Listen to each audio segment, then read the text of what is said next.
નમસ્કાર સૌ દર્શક મિત્રો, આજે આપણે આવી પહોંચ્યા છીએ ચોટીલા. પાંચાળની ધરતી ઉપર અનેક દેવી દેવતાઓના મંદિર છે, અનેક શક્તિપીઠો છે અને અનેક ઇતિહાસો ધરબાયેલા છે. આપણે સૌ પ્રથમ આપણે જાણવાનો ઇતિહાસ એટલા માટે સૌ પ્રયાસ કરી રહ્યા છીએ કે બલિદાનો દીધા છે, ઇતિહાસમાં અનેક એવી વાતો છે અને આપણે મારી પાછળ જે તમે દેરી જોઈ રહ્યા છો એ દેરીનો ઇતિહાસ જાણવાનો પ્રયત્ન કરીશું અને અહીંયા જે દંતકથાઓ અને કથાઓ અને વાર્તાઓથી જે આપણને ઇતિહાસ મળે છે તે ઇતિહાસ જાણવાનો આપણે પ્રયત્ન કરીએ. ચોટીલા ત્રાગુ કઈ રીતે હતું ખબર તમને કોઈ પણ એના વિશે?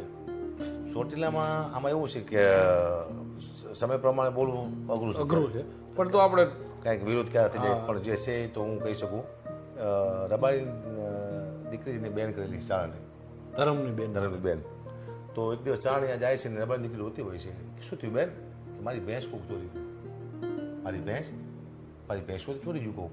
ચાણે કીધું મારી બેનની ભેંસું લઈને આવું, પછી મારા બેનના ઘરનું દૂધ ખાવું, કારણ તને મોડું નહીં દેખાડવું. ચાણે નીકળી ગયો છે. પડતા ચોટીલા આવે છે. ચાણ કાઠી દરબાર ગામધણી હોય એટલે આવકાર આવે. ચારને જમવાનું કહે છે, બેહાડે છે કે બાપુ હું મારી ભેંસું ગોતવા નીકળું છું. તો કે વારું તો કરી લો, પછી આપણે બધી વાતો કરશું. વારું આપ્યું, એમાં દૂધ આવ્યું. જાણે જેવું દૂધ પીધું ને, કેટલા બુદ્ધિશાળી માણસો તે જાણે ગઢિયાઓ દૂધ પીતું, આમ જેવું ભૂરલો ભરી એમ કીધું કે આ તો મારી બેન છે, એની ભેંસનું દૂધ છે. કાઠી દરબારે કીધું કે કવિરાજ તમારી ભૂલ થતી લાગે છે, અમે કંઈ ચોરતો છે નહીં કે ભેંસું કોઈને ચોરી લઈ, કે નહીં ભેંસું મારી અહીંયા જ છે હોતો એમ. દરબારે કીધું કે ભાઈ જુઓ, કાઠી દરબારે માણસોને કે આવો ગઢી અહીંયા ભેંસું છે, રબારી નીકળી અહીંયા ક્યાંય. પછી માણસો ફોડ પડ્યો કે આમાં એવું છે કે જે ચોર ચોરી કરીને ભેંસો લઈને જતા હતા, એમાં હવાર પડી ચોટીલા આવ્યો ને તા તો પકડી જઈશું. એટલે કાઠી દરબાર હતા જે એમને હવારમાં ભેંસો પૂરી દીધી. દરબાર હતા હાવ નિર્દોષ, કે લેવા દેવા જ નહીં કાઠી દરબારને. એની ખબર નહોતી કાઠી દરબારને કે આ ચાની ભેંસો અહીં આવી જઈશ, ખબર જ નહોતી. અને પછી દરબારે કીધું ભાઈ જાઓ. એટલે માણસોએ કીધું બાબુ વાત હજી છે, ભેંસું છે. તો કે તો લોચો વાગે આ ગઢવી કે બોલ્યો રહે નહીં કે, તો કે આપણે નથી છીએ.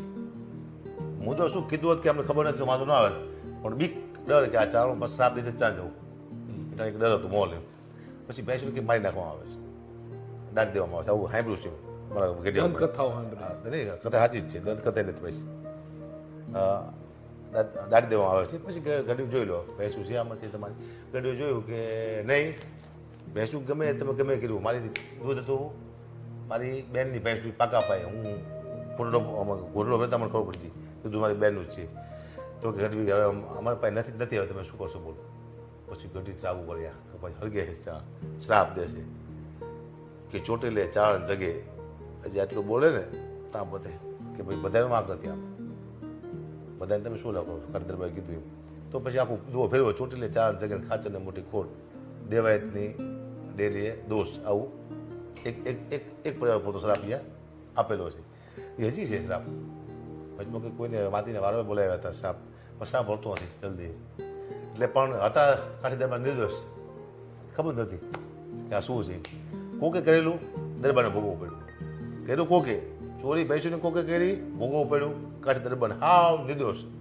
હું તો શું કે આ ભેંસું દેખાય છે તો આપણે ગુનેગાર ગણાવીશું. ગુનેગાર નહીં થવા માટે ભેંસુની ગાયબ કરી, સમજ્યા તમે? આવા ત્રાગા ખોટામાં ત્રાગા ભૂલથી ત્રાગા થયેલા પણ શ્રાપ હાથા પડી જાય.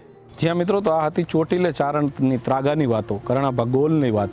જે મારી પાછળ તમને દેરીનો ઇતિહાસ જોવા મળે છે એ વાડીમાં છે. ચોટીલા ગામ અને ચોટીલા હાઈવેથી બાયપાસ આવેલા આ એસટી બસ સ્ટોપ જે છે એની પાછળની ભાગમાં વાડી વિસ્તારમાં આવેલો છે આ મંદિર. આજે પણ આપણને મંદિર ઇતિહાસ સાચવીને સૂચવાયેલું એવું લાગે છે. આ નાની એવી દેરી છે, એમાં કરણાભા ગોલની ખાંભી છે અને એમાં આજે દર્શનાર્થીઓ શ્રદ્ધાળુ પોતાની આસ્થા માટે આવે છે. પરંતુ પાંચાળ વિસ્તારમાં આવા અનેક ઇતિહાસો ધરબાયેલા છે. આવી જ અવનવી વાતો તમારા વિસ્તારમાં ક્યાંય પણ હોય તો અમે ઉજાગર કરશું. અમારા સંપર્ક નંબરમાં પણ તમે સંપર્ક ડિસ્પ્લે પર કરી શકો છો. આ ઉપરાંત દર્શક મિત્રો, આવા જ અવનવા એપિસોડ અને વિડીયો જોવા માટે લાઇક, ફોલો અને સબસ્ક્રાઈબ કરો. આભાર દર્શક મિત્રો.